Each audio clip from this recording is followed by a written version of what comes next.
Al tener comunión con Él, el versículo 4 dice: estas cosas os escribimos para que vuestro gozo sea cumplido. Tenemos verdadero gozo cuando tenemos comunión con Dios. Cuando tenemos esa perfecta comunión con Dios, esa perfecta unión con Dios. Tenemos paz, armonía, tenemos gozo. Nuestro gozo es cumplido. Si somos salvos, si somos cristianos, tenemos este gozo. Nuestro gozo es completo. Y de eso hemos ya hablado un poco antes. El gozo de experimentar el perdón de pecados. El gozo de ser parte de la familia de Dios. El gozo de tener algo en común.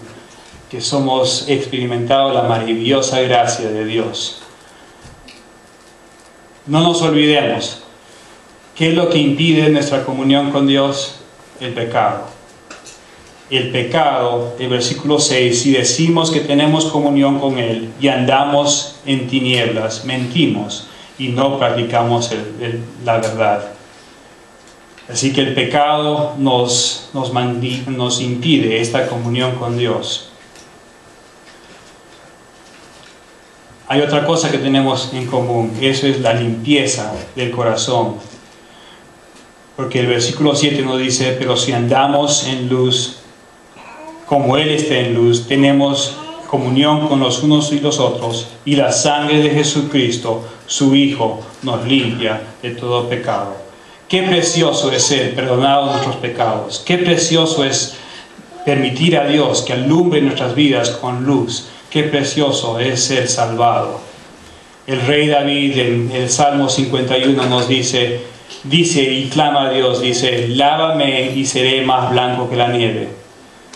El rey David tenía la carga, el peso de un pecado inmenso que tenía bastante repercusión. El rey David había cometido adulterio con Betsabé. El rey David había mandado al esposo de Betsabé, que era un soldado suyo, a la línea primera de ataque, al propósito para que muera, y así él podría tener adulterio con su esposa. El hijo que le nació a Betsabé y a David murió al primer mes de nacido por consecuencia del pecado de David. David tenía la carga, la culpa del pecado que él había cometido, la muerte de dos individuos. ¿Y qué dice David a Dios? Él había experimentado ese perdón de pecados. Le clama a Dios y le dice: lávame y seré más blanco que la nieve. Él sabía que si él le pedía perdón a Dios, si él confesaba sus pecados a Dios, Dios le limpiaría el corazón y él sería más blanco que la nieve. Esa es una perfecta comunión con Dios. Cuando Dios entierra tus pecados en lo más profundo del mar, no los puede enterrar porque no hay tierra. Cuando Dios abandona tus pecados en lo más profundo del mar, entonces ahí podríamos tener comunión con Dios, porque Dios perdona nuestros pecados. Y ese perdón, si ustedes no lo han experimentado, les pido que lo hagan para que podamos tener comunión los unos con los otros. ¿Quién de nosotros puede decir que nunca ha pecado? Yo no puedo decirlo, yo sé que ustedes no lo pueden decir. ¿Qué nos dice el versículo 8? Si decimos que no tenemos pecado, nos engañamos a nosotros mismos y la verdad no está en nosotros. Sin embargo, muchas veces nosotros queremos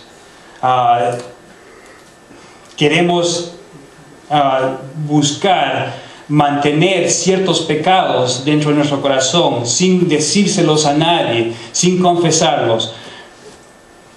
Queremos esconder esos pecados y muchas veces somos culpables de lo que dice el versículo 8. Si decimos que no hemos pecado, nos engañamos a nosotros mismos. Muchas veces nos engañamos a nosotros mismos y pretendemos que no tenemos pecado. ¿Por qué? Porque no queremos confesar nuestros pecados a Dios. Nos gustan estos pecados. Queremos mantener esos pecados ocultos sin confesar y así no experimentar el perdón de Dios. En inglés hay un dicho que dice que you sweep it under the rug. En other words, que tú tú barres la tierrita debajo de la alfombra. Vienen la gente, te visita la casa, te dice qué linda tu casa, qué trabajo que le pusiste y está todo limpio. Pero tú sabes en tu corazón que tú le has puesto toda la tierra debajo de la alfombra.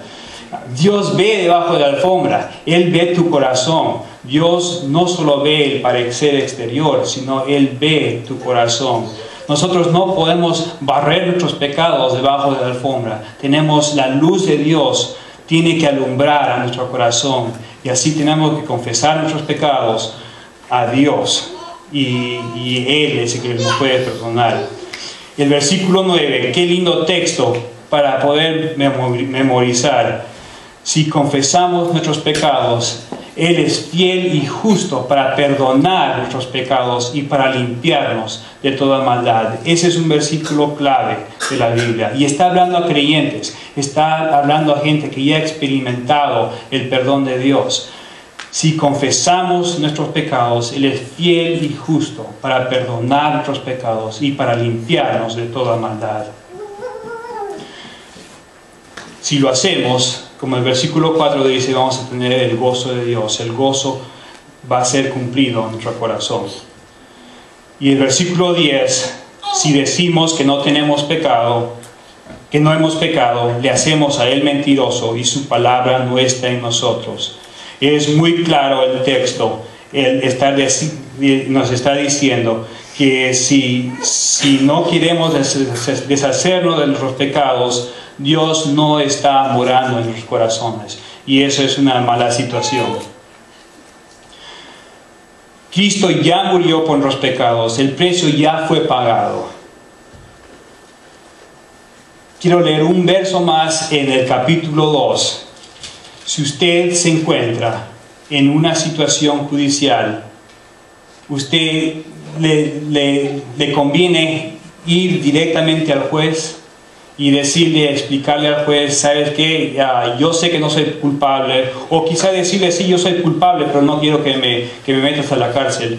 No, mejor le convendría ir a un abogado, porque mejor le conviene. Y Cristo es nuestro abogado. Dice, hijitos míos, estas cosas os escribo para que no pequéis. Si alguno hubiere pecado, abogado tenemos para con el Padre a Jesucristo el justo, y Él es la propiciación por nuestros pecados, y no solamente por los nuestros, sino también por los de todo el mundo. Quiero enfocarme un poco más en lo que dice acá. Dios ha muerto por los pecados de todo el mundo. Es la razón por la cual yo sé el español, porque Él ha muerto por los pecados de todo el mundo. La única razón por la cual mis padres fueron al extranjero, o los padres de mi esposa fueron al extranjero, es para avisarle al mundo que Dios había muerto por sus pecados. ¿Cómo va a entender el mundo? ¿Cómo va a saber el mundo si nadie le dice? ¿Cómo va a saber la gente que no tiene la radio, no tiene televisión, no tiene medios de comunicación, de que Jesús ha muerto por sus pecados? Es la única razón por la cual nosotros hemos vivido y hemos nacido en un país en el extranjero, porque mis padres tuvieron ese deseo. Tomaron este versículo como mandato para ir por todo el mundo y predicar el evangelio de perdón de pecados. Y ese mensaje se los anuncio hoy. Ese mensaje de perdón de pecados a través de Jesucristo. Si ustedes no lo han experimentado, por favor, háganlo muy pronto.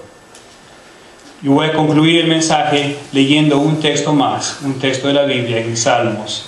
Salmos capítulo 32.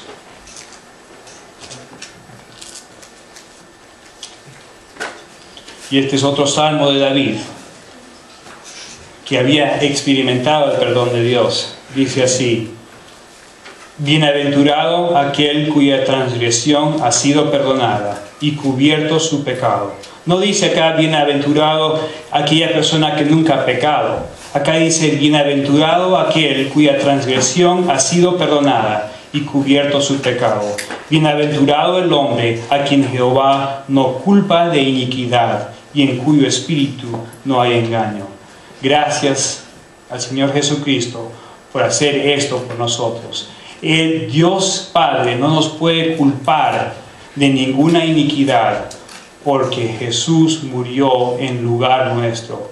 Él murió en lugar de Pablo. Él tomó la carga de los pecados de Pablo para que yo pueda ser perdonado por la gracia de Jesucristo. Ustedes tienen que experimentar esa salvación. Eso es lo que es comunión con Dios. Y eso es lo que facilita comunión los unos con los otros. Eso es lo que facilita que nosotros podamos tener una armonía, un amor, un respeto. Podamos tener una felicidad juntos cuando tenemos comunión con Dios. Y eso facilita la comunión entre nosotros. Como les dije al inicio, estos son principios bíblicos que son básicos para que nosotros podamos crecer como grupo, para que nosotros podamos crecer como hermanos en Cristo y así continuar hasta que Dios venga. Ok, muchas gracias.